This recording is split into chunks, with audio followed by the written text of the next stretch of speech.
मुसलमानों के जो इश्यूज़ है उसको मुसलमानों के बगैर हम कैसा इनके ऊपर कोई नई चीज़ लाद सकते हैं, ज़ोर ज़बर। वक्फ बिल पर सुप्रीम कोर्ट से ज़्यादा उम्मीद नहीं, AIMIM नेता ने कहा। इम्तियाज़ जलील साहब ने इस पर एक बड़ी नाराज़गी जताई है। इम्तियाज़ जलील ने कहा कि न्याय की उम्मीद नहीं है। उन्होंने कहा कि 2024 का विरोध करने और उसे सुप्रीम कोर्ट में चुनौती देने की योजना की घोषणा की। उन्होंने सेवानिवृत्ति के बाद लाभ मांगने वाले न्यायाधीशों की आलोचना की। भाजपा के बहुमत के लिए महत्वपूर्ण आंध्र प्रदेश और बिहार के मुख्यमंत्री के समर्थन पर भी उन्होंने कहा।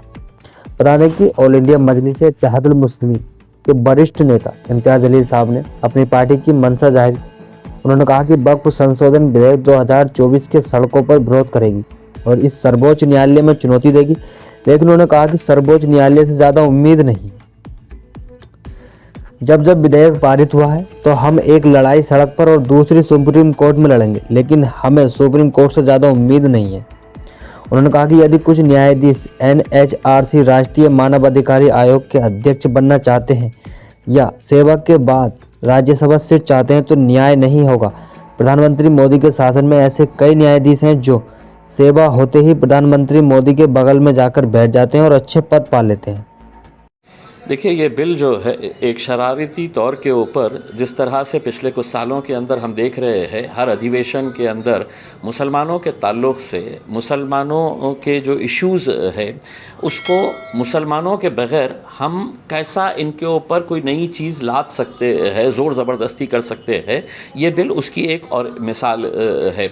हमने आज के दिन जो देश के माइनॉरिटी अफेयर्स मिनिस्टर है किरण रिजिजू साहब, इनका भाषण हमने सुना कि ये बिल हम क्यों ला रहे हैं, तो उन्होंने किस तरीके से मिसलीडिंग और मिस्चीवियस तरीके से देश को गुमराह करने की कोशिश की, उसकी कुछ मिसालें अगर देना है तो मैं आपको ये बता सकता हूँ कि उन्होंने कहा कि हम इसके अंदर शिया का एक मेंबर रखना चाह रहे हैं, बोहरी समाज का एक मेंबर रखना चाह रहे हैं, महिलाओं का एक मेंबर रखना चाह रहे हैं। उन्हें इतना ज्ञान नहीं है कि पहले से ही ये कानून है कि वक्फ बोर्ड के अंदर शिया का मेंबर होता है और है। इम्तियाज़ जलील ने कहा कि आंध्र प्रदेश और बिहार के मुख्यमंत्री क्रम से चंद्रबाबू नायडू और नीतीश कुमार पर भी निशाना साधा, जिनकी तेलुगु देशम पार्टी और जनता दल यूनाइटेड भारतीय जनता पार्टी के पक्ष में है। जनतांत्रिक गठबंधन के घटक दलों पर भी शामिल है। इम्तियाज़ जलील ने पूछा कि जब मतदान पूरा हुआ तो सिर्फ 50 वोटों 288 और 232 का अंतर था। चंद्रबाबू नायडू और नीतीश कुमार ने डर के मारे PM मोदी का समर्थन किया, लेकिन 4 महीने बाद जब वे चुनाव में जाएंगे तो वो लोगों का सामना कैसे करेंगे। NDA शासित बिहार में इस साल के अंत में चुनाव होने वाला है।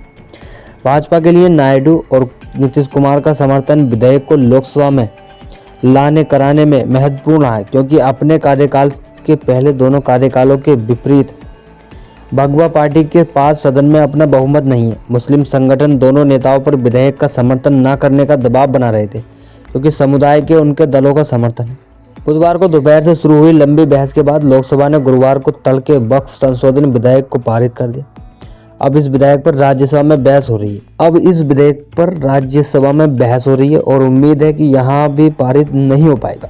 इसके बाद इस राष्ट्रपति द्रौपदी मुर्मू के पास भेजा जाएगा और उनकी मंजूरी के बाद यह कानून बन जाएगा।